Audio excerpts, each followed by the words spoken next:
Hi guys, welcome to our channel. We have started a new series of movies reviews in which we will tell you about a movie, what's right and what's not in this movie. Today we will give a review on The Gentleman because there's a lot of demand to give a review on it. Friends must like our videos because it takes a lot of efforts to make a video. Matthew McConaughey stars as a weed mogul looking to join the aristocracy in the entertainment rush of the richest greatest hits. The first line in The Gentleman is spoken by Matthew McConaughey, Marky Pierce, and smartly tailored gangster who strolls into a London pub and orders a pint of beer and pickled egg. The brewery's name on the bird's head in the greeting. But even without that gag, it would be obvious that this is not just a Guy Ritchie film, it's that kind of quality film that made him a hot property 2 decades ago. To be specific, The Gentleman is cut from the same plot as Lockstock and Two Smoking Barrels, and its bigger budgeted follow-up Snatch. Mixing a lot of old school East and low life 1990th century flash freeze framed caption voiceover, flamboyant dialogue and plot so complicated that you needed a flowchart to follow them. These two Britpop's era crime caper prompt a rush of dreary copycat film about monkey greaser with gun doing doggy drug dealer. Ritchie himself moves on without over fulfilling his promise to become the British Tarantino.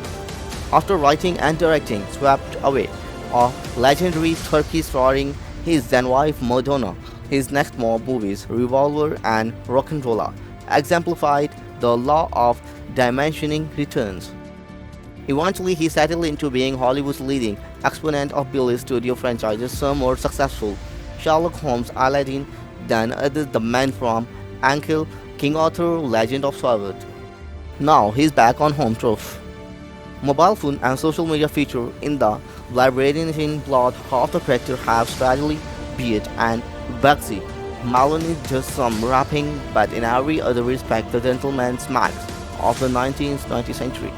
In even includes a short beloved of Tarantino, wannabes everywhere, a couple of guys peering into the boot of a car, as seen by the poor sap who has been stuffed inside. To cite another example of the film retro sensibility, Hugh Grant plays Fletcher, a grubby private investigator who works for a top-flight newspaper edited by the forthing Big Dev, A.D. Marson. In real life, Grant is a prominent campaigner against press misconduct, food hacking in particular. But in the film, he wisely Humacracker doesn't employ anything as high-tech as phone hacking, preferring to hide in the bushes with a long lens camera. His curry is the aforementioned Mickey Pierce. After months of nosing around, Fletcher turns up at the luxurious home of Mickey's right-hand man Ray, Charles Hunnam, who has surprisingly lax security for a gangster and purposes a deal.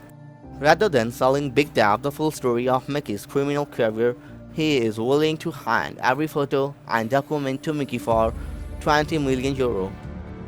But what information does he have that could possibly be worth so much money? Settled in an I will tell you say, Fletcher thus allowing Ritchie to dole out in narrative in a series of flashbacks and to keep the flow-right narration flowing. To cut a long rambling story short, Mickey is an American marijuana baron who has kept his cops away from preying on us by renting the country seat of Britain. Property rich but cash well landed tenderly and then building underground laboratories beneath them. But now he is ready to become a member of the landed gently himself.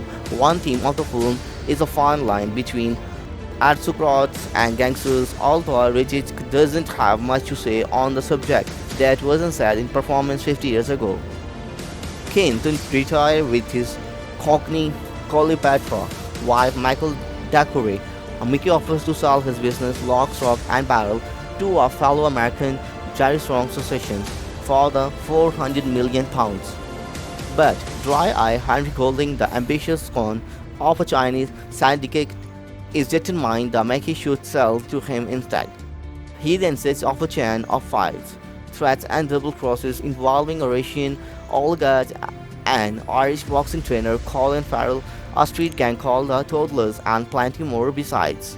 If you have ignored the parts which have been snipped from Pulp Fiction and A Long Good Friday and sewn into place, The Gentleman is a suit stitched together from well-worn material.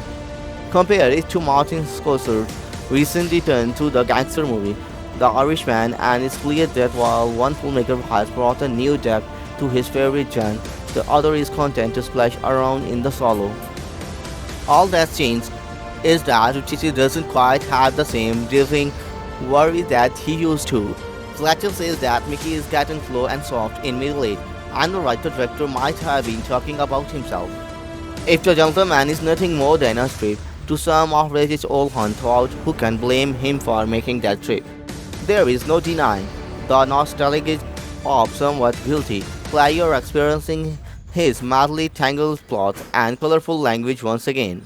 When he is being taciturn marijuana is shaken cola.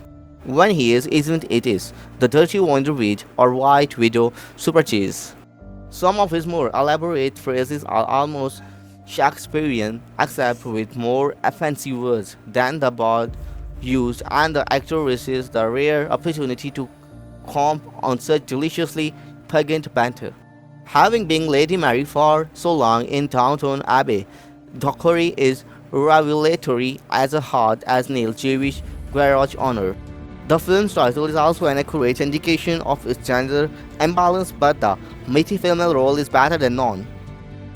Grant continues his Ravencroft of films roles by pushing his accent down a couple of social classes and learning into Fletcher's pathetic vanity, regrettable as it may be that the film's only gag factor is so seedy and predatory. Even Hannum's guarded performance is competent, which is saying something. It's just like old times. Richie may not be exploring uncharted territory, but you can't but. It was more fun to make The Gentleman than it was to make Aladdin or King Arthur Legend of the Sword.